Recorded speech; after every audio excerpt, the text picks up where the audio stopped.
Hello' everyone, Jinti লাইফষ্টাইলৰ উন্নতি ভিডিঅ'লৈ আপোনালোকক স্বাগতম জনাইছোঁ। আজি আপোনালোকলৈ লৈ আহিছোঁ চুজি আৰু বেচনৰ বৰফি ৰেচিপি।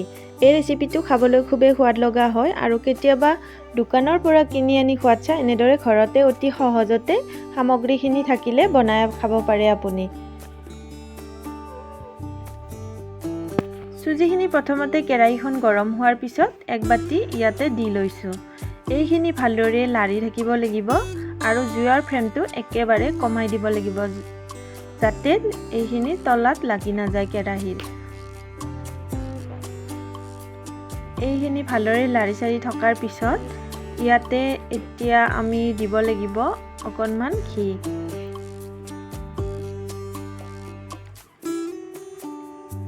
মই এই চামুচখনেৰে এক চামুচ ঘি দিছোঁ। ঘিখিনি যিহেতু গোট খাই আছে সেইকাৰণে এইখিনি ভালদৰে লাৰি দিব লাগিব যাতে এইখিনি ভালদৰে মিক্স হৈ যায়।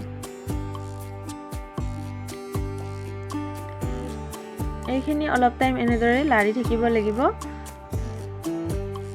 যাতে চুজিটো ভালদৰে কেঁচা ভাৱটো নোহোৱা হৈ যায়।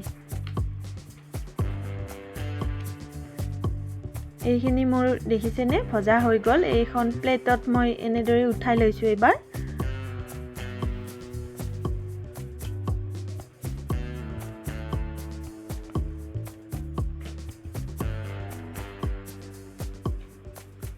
এইখিনি এতিয়া মই ৰাখি থ'ম।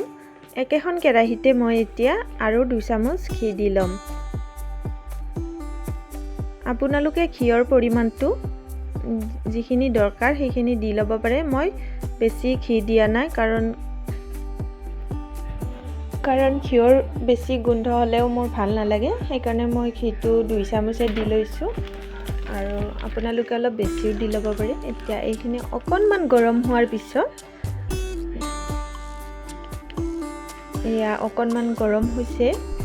এইখিনি গোটেই কেৰাহীখনতে এনেদৰে লগাই দিছোঁ। বেছি ঘি হ'লে ভাল আৰু। এতিয়া সেই একে বাতিৰে চুজি দিয়া বাতিটোৰে আকৌ এবাতি বেচন দি দিছোঁ।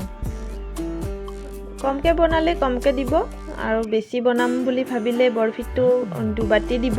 মই যিখিনি পৰিমাণ অনুসৰি ইয়াত এবাতি দিছোঁ চুজি, সেইকাৰণে বেচনো এবাতি দি দিছোঁ। এতিয়া এইখিনি ভালদৰে এনেদৰে মিক্স হ'বলৈ মই 2-3 মিনিটমান লাৰি থাকিম। এয়া দেখিছেনে গোটা গোটা টাইপৰ হৈছে। এইখিনি লাৰি লাৰি মিহি কৰি দিম।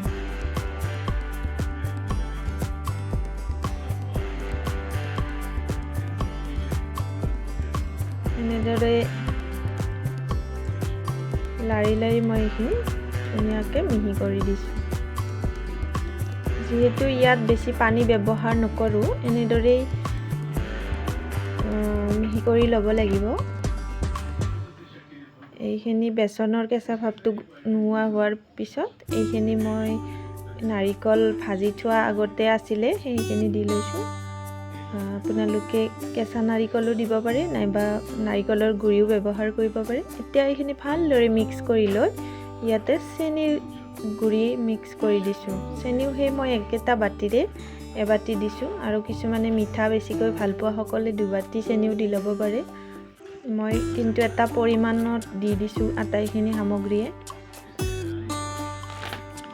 এতিয়া এইখিনি ভালদৰে আকৌ মিক্স কৰি থাকিব লাগিব অলপ টাইমৰ কাৰণে যাতে বেছি গোটা গোটা লাগি নাথাকে।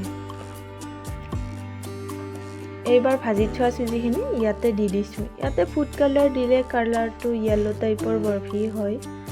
মই ফুড কালাৰ ব্যৱহাৰ নকৰোঁ কাৰণ ফুড কালাৰত বহুত অপকাৰ থাকে। যিহেতু ঘৰতে বনাইছোঁ, কালাৰ যিয়ে নহওক তেনেকৈয়ে খাবলৈ ভাল লাগিব।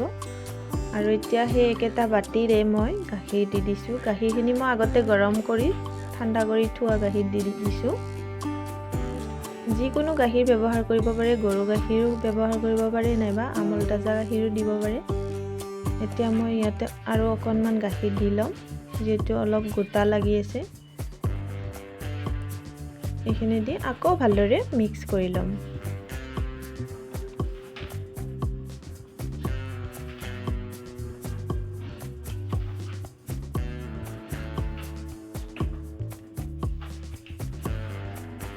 ইয়াতে যদি আকৌ অকণমান ঘি দিব পাৰে তেতিয়া কেৰাহীত বেছি লাগি নধৰে, কিন্তু মই ঘি দিয়া নাই। এইখিনি গৰমে গৰমে মই কাঁহী এখনত নমাই লৈছোঁ।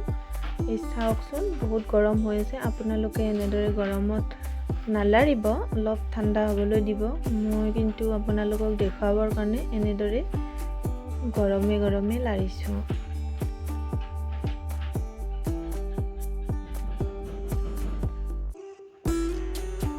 এতিয়া চুৰি এখনেৰে এনেদৰে ধুনীয়াকৈ পিচ পিচকৈ কাটি লৈছোঁ। ইয়াৰ ওপৰত গাৰ্নিছৰ কাৰণে আপোনালোকে নাৰিকলৰ গুৰি নাইবা কিবা ড্ৰাই ফ্ৰুট দিব পাৰে। এইটো খাবলৈ খুবেই সোৱাদ লগা হয়। এয়া মই চেনিৰ গুৰিকে অলপমান গাৰ্নিছৰ কাৰণে দি দিছোঁ, দেখিবলৈ ধুনীয়া হ'বৰ কাৰণে। ভিডিঅ'টো চাই কেনে পালে লাইক এটা কৰি কমেণ্ট এটা কৰি জনাবা। বাই।